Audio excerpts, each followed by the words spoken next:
Hello student, हम लोग history पढ़ रहे थे। लास्ट वीडियो में हम लोगों ने नव जागरण पढ़ा था और आज का हमारा टॉपिक है धर्म सुधार आंदोलन। धर्म सुधार आंदोलन 16वीं शताब्दी के प्रथम चरण में पोप का प्रभुत्व नष्ट करने एवं चर्च में सुधार लाने के लिए एक जबरदस्त आंदोलन था। पोप क्या होते हैं? चर्च के जो धर्म गुरु होते हैं उन्हें हम लोग क्या कहते हैं? पोप कहते हैं। चर्च का जो हेड होता है, जो धर्म गुरु होता है, जो प्रधान होता है, उसे हम लोग कहते हैं पोप। धर्म सुधार आंदोलन के कारण क्या थे? अब आंदोलन हुआ है तो उसके कुछ कारण होंगे, कुछ रीज़न होंगे। तो उसके रीज़न है धार्मिक कारण, राजनीतिक कारण और बौद्धिक कारण। 3 कारण थे इस आंदोलन के। धार्मिक कारण में है कि उस धर्म में, ईसाई धर्म में बहुत बुराइयां आ गई थी। पोप अपने को ईश्वर का प्रतिनिधि समझने लगे थे। इसके अतिरिक्त चर्च की प्रतिक्रियावादी नीति, पोप का विलासी जीवन, भ्रष्ट धार्मिक वातावरण, अयोग्य पादरियों की नियुक्ति में धर्म सुधार आंदोलन की पृष्ठभूमि तैयार की। तो धार्मिक कारण क्या थे कि जो पोप थे वो, यानी कि जो हेड थे चर्च के, वे अपने आप को ईश्वर का प्रतिनिधि समझने लगे थे और बहुत ज़्यादा भोग विलास की जीविका को व्यतीत करने लगे थे। और राजनीतिक कारण है कि पोप अपने को ईश्वर का प्रतिनिधि समझते थे और लोग उनके आदेश का पालन करते थे। पाप से मुक्ति के लिए वे क्षमा पत्र बेचते थे, यानी कि क्षमा पत्र को बेचते थे, उसके लिए कुछ पैसे वगैरह लेते थे। राज्य के आंतरिक मामलों में पोप का हस्तक्षेप रहता था, यानी धार्मिक मामलों के अतिरिक्त वे राजनीतिक मामलों में भी हस्तक्षेप करते थे।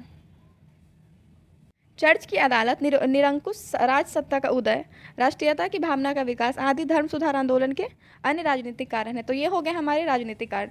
और बौद्धिक कारण भी हैं इस आंदोलन के। तो बौद्धिक कारण में क्या है कि लोगों में क्या हुआ? पुनर्जागरण का प्रभाव पड़ा, तार्किक दृष्टिकोण का विकास, व्यापारी वर्ग का समर्थन, राष्ट्रीय भावना का समर्थन और चर्च की संपत्ति, ये सब जो है बौद्धिक कारण के क्या थे? प्रमुख थे। लूथर एवं काल्विन जैसे नेताओं की बुद्धिमानी, यानी कि लोगों की बुद्धिमानी एवं दूरदर्शिता के कारण धर्म सुधार आंदोलन जो क्या था हमारा, सफल हो गया। इन लोगों ने शासन वर्ग तथा पूंजीपति वर्ग को अपना समर्थन बना लिया।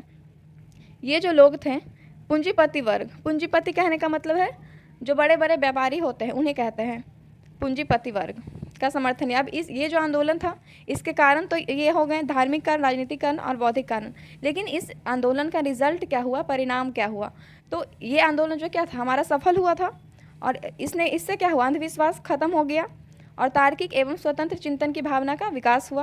पोप जो थे वो शक्तिहीन हो गए और राजतंत्र शक्तिशाली हो गया। राष्ट्रीय राज्य के उत्कर्ष का रास्ता सुलभ हुआ और वाणिज्य एवं व्यापार की काफ़ी उन्नति हुई।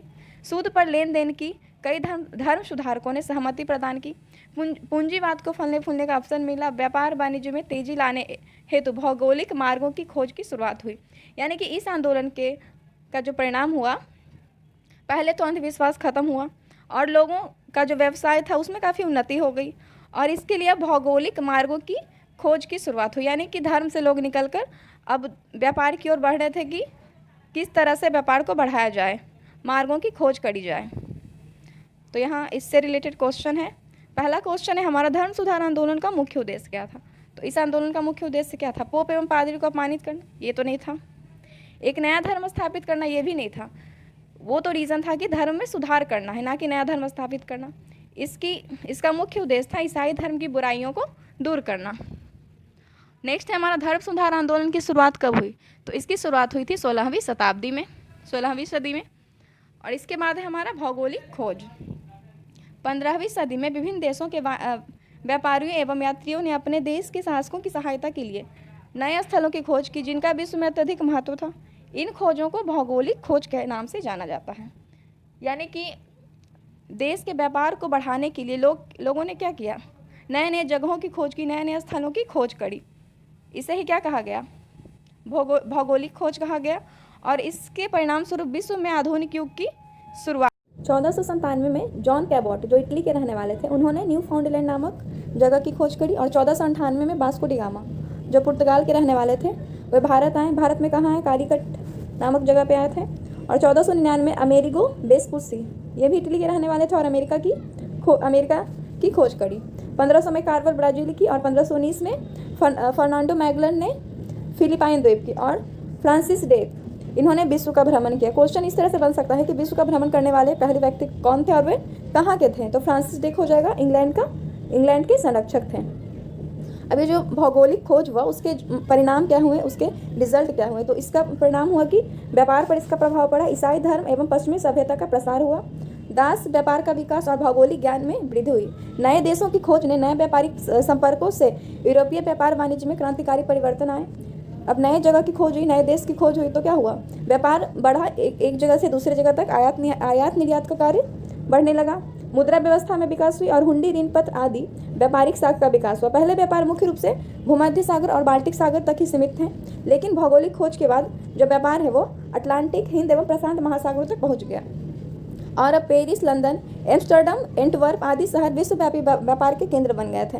तो क्वेश्चन इस तरह से बन सकता है कि विश्व भौगोलिक जब खोज हुआ उस समय विश्वव्यापी व्यापार के केंद्र कौन कौन से थे, तो लंदन हो जाएगा, पेरिस, एम्स्टर्डम और एंटवर्प, ये सब हो जाएगा विश्वव्यापी व्यापार के केंद्र। भौगोलिक खोज ने यूरोपीय देश की सभ्यता, संस्कृति, यानी जब भौगोलिक खोज हुआ, लोग एक जगह से एक देश से दूसरे देश आने जाने लगे, तो व्यापार के साथ साथ संस्कृति, सभ्यता और साहित्य का भी प्रचार प्रसार शुरू हुआ, धर्मों का प्रचार प्रसार शुरू हुआ। और लेकिन ऐसा कुछ इसमें दोष भी था कि लोगों को धन का लालच देकर जबरन, यानी कि जबरदस्ती धर्म परिवर्तन कराया गया, या फिर अब क्या कराया गया, अपने धर्म का अतिक्रमण दिखाया गया। मतलब लोगों ने लेकिन इसका क्या करा, विरोध करा, लेकिन उन्हें फिर भी धन का लालच देकर जबरन क्या किया गया, धर्म में परिवर्तन कराया गया। भौगोलिक खोज के कारण विकसित व्यापार वाणिज्य में श्रमिकों की जरूरत नहीं, जब खोज हुआ तो व्यापार वाणिज्य का विकास हुआ और फिर क्या हुआ, लोगों की ज़रूरत पड़ी काम को करने के लिए। तो इस वजह से दास व्यापार में क्या मिला, प्रोत्साहन मिला। अमेरिका, अफ्रीका तथा ऑस्ट्रेलिया के जो मूल निवासी थे उनको पकड़कर यूरोप के क्या था, जो बाजार था वहाँ बेचा जाना शुरू कर दिया गया। पहले गुलामों का व्यापार जो था व्यक्तिगत तौर पर था, लेकिन 16वीं शताब्दी के अंत में यह एक व्यापार का रूप धारण कर लिया और इन जो गुलाम को, जो दास थे, उन्हें ले जाकर काम कराया जाता था, जंगल साफ कराने का, खेती करवाने, सड़क बनवाने और जहाज में ईंधन झोंकवाने का कार्य किया जाता था, जो कि बहुत कठिन काम होते थे। इन्हें कठिन काम करने के लिए ले जाया जाता था। इसके क्या हुए, नकारात्मक परिणाम भी हुए। सब एवं विकसित लोग जो थे वो भोले भाले कमजोर लोगों का क्या करने लगे, शोषण करने लगे। भौगोलिक खोज ने भौगोलिक ज्ञान को बढ़ाने में तो अहम भूमिका निभाई, पूर्व की भ्रांतियों को तोड़ने का कार्य किया। भ्रांतियाँ का मतलब होता है विचारधारा, जो भी विचारधाराएं थी उन्हें तोड़ने का काम किया। नए गोलार्ध के आविष्कार से यूरोप की क्षुद्रता और दुनिया के महत्व की जानकारी ने मानव को एक नए आविष्कार का अवसर प्रदान करा। इस प्रकार कहा जा सकता है कि भौगोलिक खोज ने विश्व को एक नई रूपरेखा दी, नए नए वैज्ञानिक विचारों की उत्पत्ति हुई और धार्मिक अंधविश्वास का पतन का मतलब होता है धीरे धीरे उस चीज़ की समाप्ति हो गई, अंधविश्वास की, और पूंजीवाद, वाणिज्यवाद और साम्राज्यवाद का विकास हुआ भौगोलिक खोज की वजह से। अब यहाँ पे इससे रिलेटेड कुछ क्वेश्चन है। पहला क्वेश्चन है, कुस्तुनतुनिया पूर्वी यूरोप साम्राज्य क्या थी, तो ये थी राजधानी। क्रिस्टोफर कोलंबस ने खोज की, अमेरिका की खोज करी थी, और वास्को डी गामा ने खोज करी थी, भारत की खोज करी थी 1498 में। नेक्स्ट टॉपिक है हमारा महत्वपूर्ण क्रांतियाँ, इसे हम लोग नेक्स्ट वीडियो में देखेंगे। आज के लिए इतना ही।